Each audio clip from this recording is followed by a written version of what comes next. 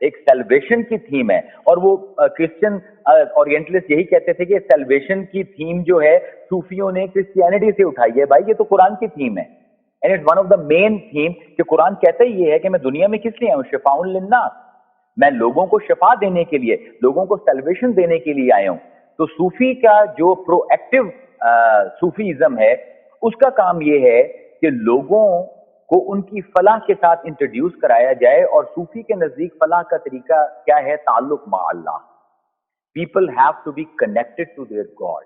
So if Quran is a book of salvation, then Sufism is a knowledge or a theory that tells us, that elucidates all the tools and all the modalities and all the methods of having a contact with the divine. تو Sufism سوائے قرآن کے اس salvation کے, اس سیلویفک factor کو اور لوگوں کو اپنے خالق کے ساتھ جوڑنے کی تحریک کے سوا کچھ نہیں ہے. اور یہ آپ کو تمام صوفی مسالک میں, تمام صوفی طرق میں یہ دوسری چیز کامن. پہلی چیز لبریشن اور ڈرائیو اگینسٹ بگٹزم اور ایکسٹریمزم, اور دوسرا یہ پرو ایکٹیو جو فنکشن ہے صوفیزم کا, اور تیسرا ہے جس کو ہم کہہ سکتے ہیں ری ایکٹیو فنکشن. اس سے بعض لوگ شاید مجھ سے ناراض ہو جائیں, لیکن یہ حقیقت ہے کہ Sufism has a very reactionary element to it. اگر آپ دیکھو تو تیسری ہجری سے لے کر یا دوسری ہجری میں بھی اگر آپ چلے جائیں, ایون اگر آپ حضور کے زمانے میں چلے جائیں, تو آپ کو اصحاب صفا کا ایک مسلک نظر آتا ہے. آپ کو ابو ذر غفاری, آپ کو بلال حبشی, عبداللہ ابن عمر جیسے لوگ نظر آتے ہیں کہ جو who has got, جن کا سوائے سیلویشن کے جن کی زندگی میں اور کوئی ٹاپک نہیں ہے. مطلب اسلام کیونکہ بہت جلدی پھیلا اور بہت زیادہ پیسہ اسلام میں آیا, تو اگر ابو ذر غفاری کو بھی اگر آپ دیکھیں تو ہی واز دا فرسٹ مین جس نے وہ مٹیریلزم کے خلاف باتیں کرنا شروع کی.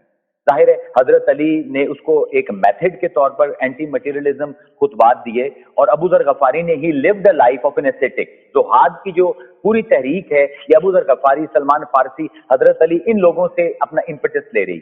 تو جب آپ کہتے ہو کہ صوفیزم ایک پیرلل سسٹم ہے اسلام کے, تو بھائی صوفیزم اتنا ہی پیرلل ہے اسلام کے جتنی فقہ ہے, جتنا علم حدیث ہے, جتنا علم الکلام ہے. یہ دوسری صدی ہجری کے آخر میں ہی علم حدیث بھی آ رہا ہے, فقہ بھی آ رہی ہے, علم الکلام بھی آ رہا ہے. تو پھر آپ فقہ کو کیوں نہیں اسلامک پیراڈائم سے باہر پھینکتے؟ صوفیزم کے اوپر یہ بھار کیوں پڑتا ہے؟ اگر نیو ڈیولپمنٹ جو ہے that is a parallel system to Islam, پھر فقہ بھی نئی ڈیولپمنٹ ہے. لیکن نئی ڈیولپمنٹ کہاں پہ ہے؟ میرے خیال میں جو حضرت عمر اجتہاد کر رہے تھے, حضرت علی اجتہاد کر رہے تھے, اسی اجتہاد کو امام ابو حنیفہ نے اور امام مالک اور شافعی اور حنبل نے آگے اس کو فردر ایلوسیڈیٹ کیا ہے. اور جو زہاد کی تحریک ابو ذر غفاری سے اور سلمان فارسی اور حضرت علی سے, اور اس میں بہت زیادہ لوگ ہیں, امام حسین, یہ سارے جو تھے, اس کے بعد بشر حافی, باعزید بستامی, حسن بصری, ایون رابعہ بصری, یہ سارے زہاد جو آپ کے اوائل میں آئے ہیں, جو متاخرین کا دور ہے, صوفیاء جو ارلی صوفیز ہیں, تو یہ وہی اسی زہد کا پرچم لے کر یہ بھی چلے تھے. تو this is not something new that they have introduce to Islam. This thing actually was already within Islamic paradigm. انہوں نے بس اس پر فوکس کر کے لوگوں کو یہ سمجھانے کی کوشش کی کہ دنیا کے اندر پھنس گئے ہو, جو اسلام کا اور قرآن کا آنے کا اصل مقصد ہے وہ تمہاری فلاح ہے, تم اس سے دور ہو گئے ہو. تو یہ ایک پرو ایکٹیو صوفیزم ہے. اور یہ اب ریئیکشن میں کیا, اب یہ ریئیکشنری صوفیزم کیا ہے کہ جب بھی مٹیریلزم آئے گا, جب بھی آپریشن آئے گی, صوفیزم اس کے خلاف کھڑا ہوگا. آپ پوری تاریخ کا مطالعہ کر لیں, چاہے وہ حلاج کا انقلاب ہو خلیفہ وقت کے خلاف. حلاج کے دو احتجاج جو تھا وہ دو لوگوں کے خلاف تھا, ایک کرپٹ پاور ہاؤس کے اور دوسرے جو نیرو مائنڈیڈ اسکالرز تھے, ان دونوں کے خلاف اس نے کیا ہے جہاد. آپ آگے آ جائیں, امام غزالی کو اگر آپ دیکھیں تو امام غزالی کا جو پوری موومنٹ تھی, جب آپ کا جو پلیٹونکزم اور ایرسٹوٹیلین ازم جو ہے, الفارابی اور ان لوگوں کے بعد یا ایویسینا کے بعد یا ابن رشد کے بعد, انہوں نے جب ٹرانسلیشن کی تو وہ قرآن کے جو پرنسپلز تھے ان کے ساتھ مکس ہونے شروع ہو گئے, فلاسفہ کے پرنسپل. تو اس وقت ایک صوفی تھا جو کھڑا ہوا, کوئی عالم نہیں کھڑا ہوا, صوفی کھڑا ہوا ہے. تحفۃ الفلسفہ ایک صوفی کی لکھی ہوئی کتاب ہے, اور کوشش کیا تھی کہ یار یہ کہیں اسلامک پیراڈائم جو ہے وہ ہائی جیک نہ ہو جائے. تو غزالی نے بالکل علیحدہ علیحدہ کر کے دکھایا کہ بھائی یہ فلاسفہ کے کانسیپٹ ہیں, یہ قرآن کے کانسیپٹ ہیں, اور ہم قرآن کے کانسیپٹ کو لیں گے, فلاسفہ کے کانسیپٹ ہم نہیں لیں گے. یہ جتنی بھی تحریکیں ہیں صوفیزم کی, چاہے وہ حسن بصری کی ہو, چاہے وہ آپ کے رابعہ بصری کی ہوں, یا آپ کے بعد میں غوث الاعظم کی تحریک ہے, جب صوفیزم میں ایکسیسو انفلوئنس آنا شروع ہو گیا فلسفے کا, ہندوازم کا, اور بوروئنگ زیادہ شروع ہو گئی, تو اس وقت غوث الاعظم کھڑے ہو گئے. تو یہ آپ کو جتنے بھی صوفیزم کی تحریکیں نظر آتی ہیں, they are basically reaction against extremism. تو صوفیزم میں جو ہم کامنالٹیز دیکھ رہے ہیں, ایک یہ ہے کہ it's a system against bigotry, against extremism. It has a very proactive function, then it has a very reactionary function. اور چوتھا اس کا فنکشن یہ ہے کہ جو سیلویفک ویلیو ہے خاتم المرسلین کی یا قرآن کی, کہ قرآن کیوں آیا ہے, خاتم المرسلین کیوں آئے ہیں دنیا میں, ہمیں سیلویشن دینے کے لیے, ہمیں فلاح دینے کے لیے. تو جب بھی معاشرہ اس سیلویشن کے راستے میں رکاوٹ بنے گا, صوفی ایکٹیو ہوگا اور وہ کوشش کرے گا کہ اللہ کے ساتھ اور رسول کے ساتھ لوگوں کو جوڑے. یعنی یہ ریئیکشن کے اندر صوفی کیا کرتا ہے کہ وہ جو سٹیریولوجی ہے اسلام کی, جو سیلویفک تھیم ہے اسلام کی, اس کو ایکسیسیبل بناتا ہے پبلک کے لیے, اور جو رکاوٹ آتی ہے اس کو دور کرتا ہے. پھر ایک پانچویں چیز جو تمام صوفک آرڈرز میں آپ کو بالکل کامن ملے گی, وہ یہ آپ کو ملے گی کہ ان میں اجتہاد اپنے بام عروج پر آپ کو نظر آتا ہے. یعنی انتہا ہے احتجاج کی. جب صوفی کو نظر آئے گا کہ معاشرے کی اپنی کچھ کلچرل ٹریٹس کی وجہ سے یا علماء اسلام کے بیہیویئر کی وجہ سے لوگ اسلام سے خائف ہو گئے ہیں, یا لوگ خدا سے ڈر گئے ہیں, رسول کو مردہ سمجھنے لگ گئے ہیں, تو صوفی ریئیکٹ کرے گا, وہ لوگوں تک اس کو پہنچائے گا, چاہے اس کو جتنا بڑا مرضی اجتہاد کرنا پڑے.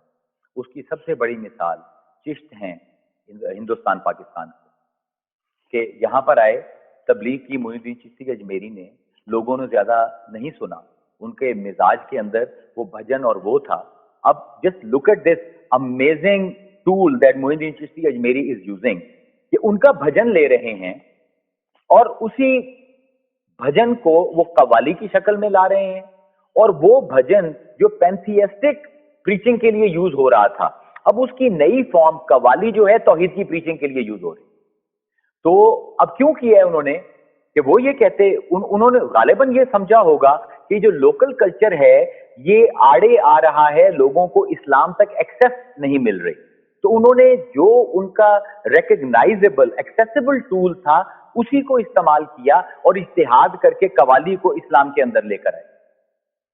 Of course qawwali will always remain alien to Islam, کیونکہ میں نے آپ سے کہا ہے نا کہ صوفیزم میں جو آدمی یہ سمجھتا ہے کہ صوفی ایکسٹرنیلٹیز کا بوجھ نہیں اٹھاتا, اس کو تصوف کا کچھ نہیں پتا.